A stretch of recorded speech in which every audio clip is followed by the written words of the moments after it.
Hey guys, welcome back. It's Four Towers Films and Doug 218. Good evening.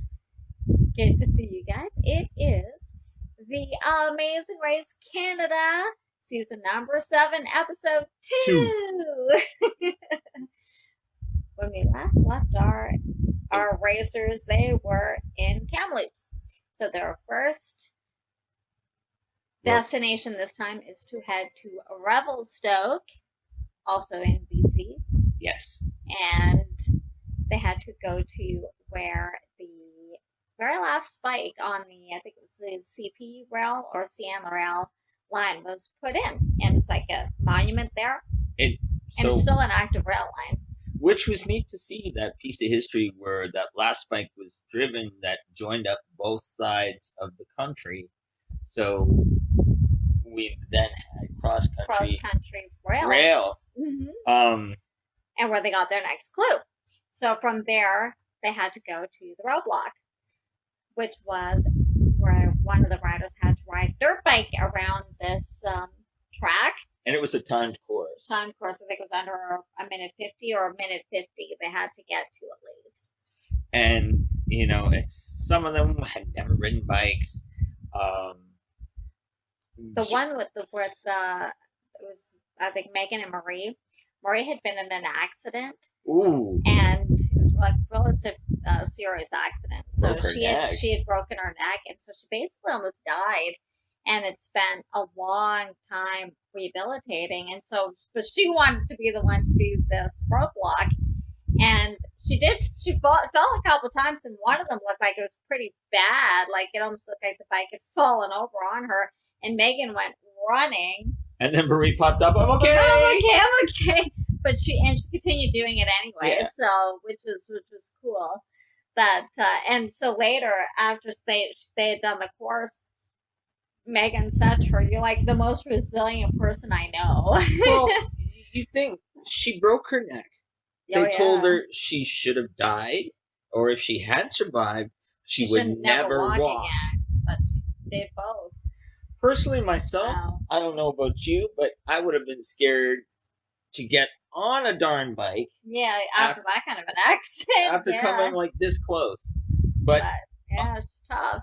And what also I found funny was Giles and Sean, the grandfather and grandson, as they're heading to this thing, Sean's like, "Oh, I ride motorbikes all the time, blah, blah, blah, blah, blah." Well, Giles even's like saying, "Oh, yeah, he's been like to tracks since he was a kid, like racing them," and he ends up falling. Doesn't even get like 5 feet off the block. Although he doesn't. I don't think he did too many rounds. No. Like so he did. I mean, it showed that he knew how to ride a bike. Well, anyway, I mean, these are dirt bikes, so a little different than road bikes. But so the ones that left first were like I think Megan and Marie were Dave and Arena left pretty early. Like they've been in the front of the pack pretty much from the beginning. Megan and Marie did well. Like they had a good lead, but through the course of the episode, they lost it. Yeah, well, we're gonna get to that. But so pretty much all the teams that were in the lead prior were still in the lead, pretty much at this point. Although, because like for example, Sean and Giles were pretty much last place, last leg, because of them doing so well here, they started to move up. A couple of the teams had to do it more than once, and they didn't. So they started to move ahead. So after that, they ended up going to the detour, which was a choice between paddling in a canoe. Now the canoe, like two different canoes. The canoes were lashed together back to front. So they're having to sit opposite each other and then having to row. And they had to go and get these 5 flags. Of different colors. So it means they really have to work together. Not even just have to work together, but I mean, like, really figure out how to actually move this thing without killing each other. Oh, a couple of them, they're bopping each other in the head. Like, most of the teams chose the other one. There was about three or 4 teams. Maybe Arthi chose and this one. Arthi and Nash chose this one. The twins did. and because that's what they did in the Pan American Games was And- paddling. yeah, they were able. And So they were able to figure out the rhythm. pretty quickly, so they actually got there first, but they were in first place at this point.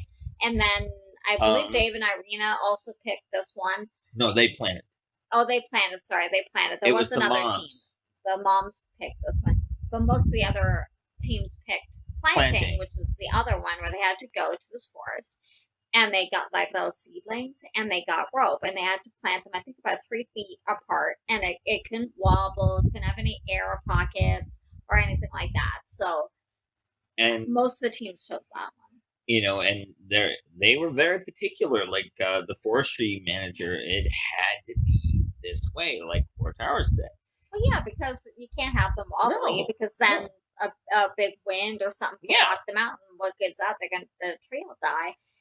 Same with air pockets. And so it's funny with Dave and Irina.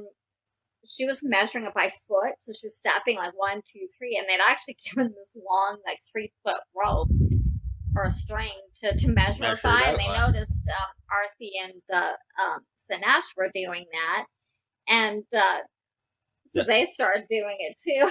Well, it's like, when you see that realization flash over someone's face. Oh, we could be doing this a little easier. And I mean, not that long ago, she was basically saying, our competition's not that smart. What do you call not using the rope and reading the clue properly? See, that guys, if you're gonna do the show, American or Canadian, read everything thoroughly, because there is information in that.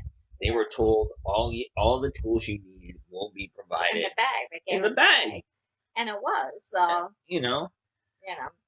So, after that, they were heading to pit stop, which I believe was on Mount Mackenzie. They had one more stop to do. Oh, no, they had to go. No, sorry. They had to go back, and they went back to the Revelstoke Railway Model Train Museum. And they had to put together a track, so the train would actually run on the track. And not the rail. Right. And so actually the twins got there first, but couldn't figure out how to put the track together. And so all the other teams started to show up and then pass them because a lot of them were getting it. They couldn't figure out how to put this track together. And this was Giles's moment to shine. He's like, I put so many. Because they said they went to a lot of hobby shops. Yeah. So.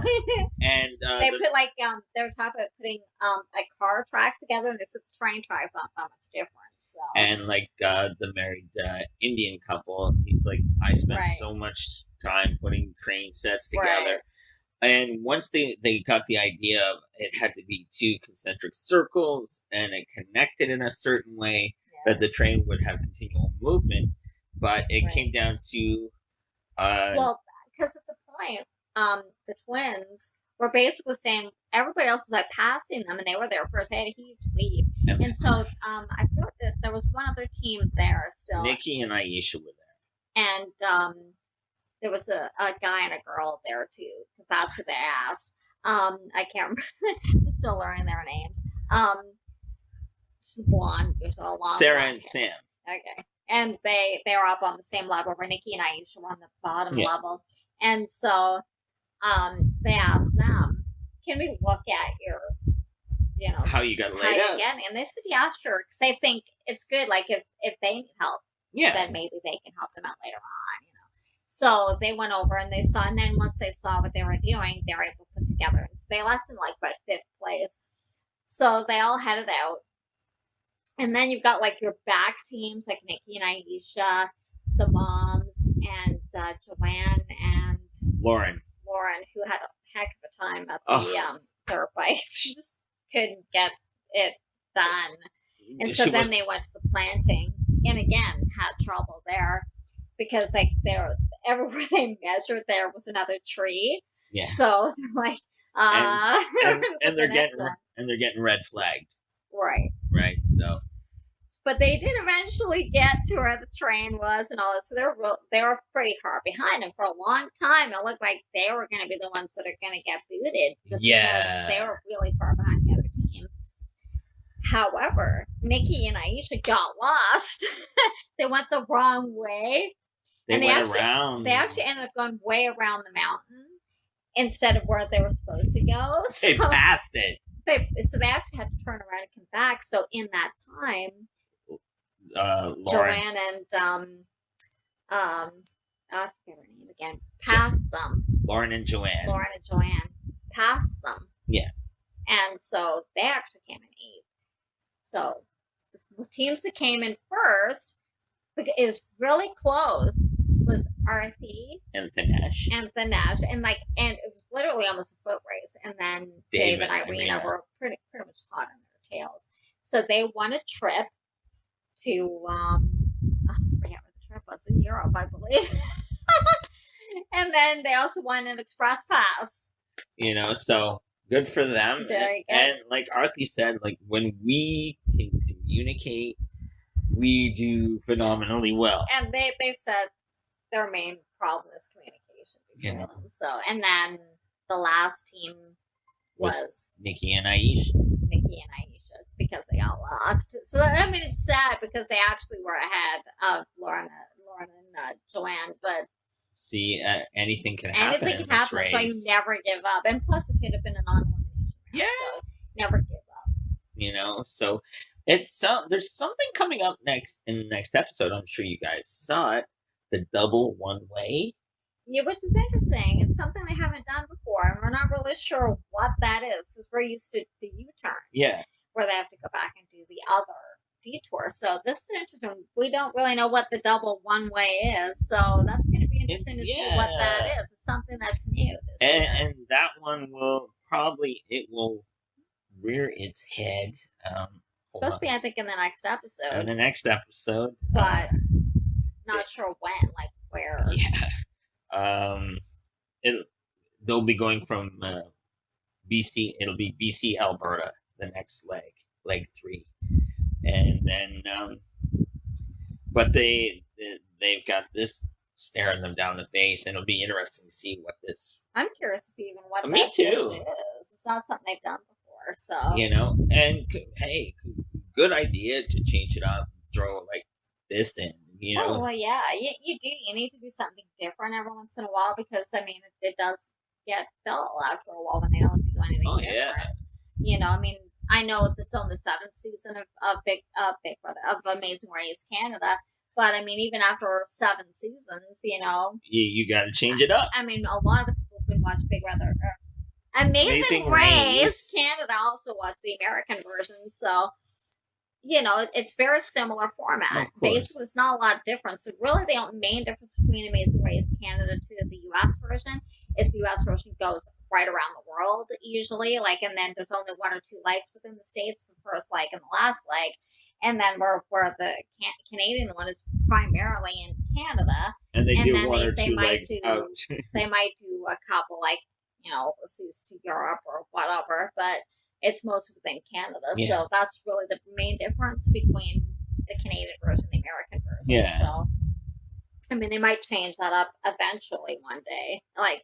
Maybe, but so far they haven't. I mean, it's only been the past couple seasons where they've even gone outside of Canada. So. But so far, people have liked the format of showing this great country of ours. And, it's good. It's nice, but I find it's good because they do give them good challenges. It's still a difficult race, but I think it's harder when you're going to a country where you don't know the language. The culture is different, and it's harder to ask directions and stuff. I mean, here everybody speaks English, so it's easier to ask for directions here.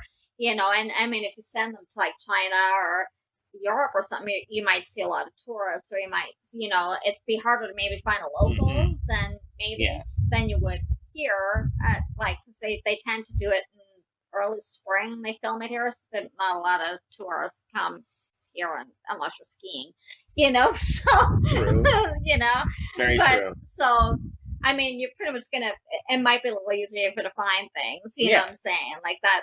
Why I think maybe the American version is a lot more challenging in that respect. And here we have so many different tourism boards that you can go to. Oh yeah, there's a lot. You want to find info. Good tip for any of you guys wanting to visit Canada. it's not hard to find places here. I mean, yes, it's a big country, but pretty much anywhere you go, you're going to be able to get help. Somebody's going to be able to help you get where you want to go. So there's like tourist boards, hotels can tell you, so gas stations can. I mean, pretty much anywhere. People are pretty knowledgeable in most of these cities, even towns. So don't worry, you probably won't get lost. Like you said, most provinces have a tourism board. Several. Or several. So especially when you're talking about the big destinations like Vancouver, Toronto, Montreal, Quebec City, like the big cities, you're not going to have that much trouble finding your way around. Even small towns, like even the cottage countries and stuff, there's kiosks, like there's people who are going to know where to go. So that's why I'm saying, that's why I think it's easier for you to people to find their way around places here than it would be traveling overseas, let's say, because there'd be a language barrier there. Because they can't use their phones, so I think it was a great episode. It was very good. It was nice to see that piece of history that united both the East and West Coast of our great nation here in Canada. We're all fans, and to see the beautiful mountains. It's gorgeous out there. It's gorgeous. It'll be interesting to see what vistas they show in the next. Revelstoke's not actually a very big town either, but it's beautiful. Yeah, exactly. Sometimes the smallest towns in Canada are like some of the most beautiful. It's picturesque for sure. So, we'll have to tune into Leg 3 to learn about the double one way. And you have to join us and find out what the double one way is. Let us know what you think. What do you think it is? What you think of this episode? What do you think of Revelstoke or Kamloops? Beautiful. Are you from there? Can we go visit? I'd like to. I've never been out west. We're from kind of the east, not really the East Coast, but we're close to the East Coast and we're on the West Coast. But anyway, thanks for watching, guys. If you liked it, please give it a thumbs up. Don't forget to subscribe and hit the notification bell up there somewhere so you don't miss next time we upload. We do other reality shows as well and reviews. So take care, guys. We'll see you next week. Bye. Bye.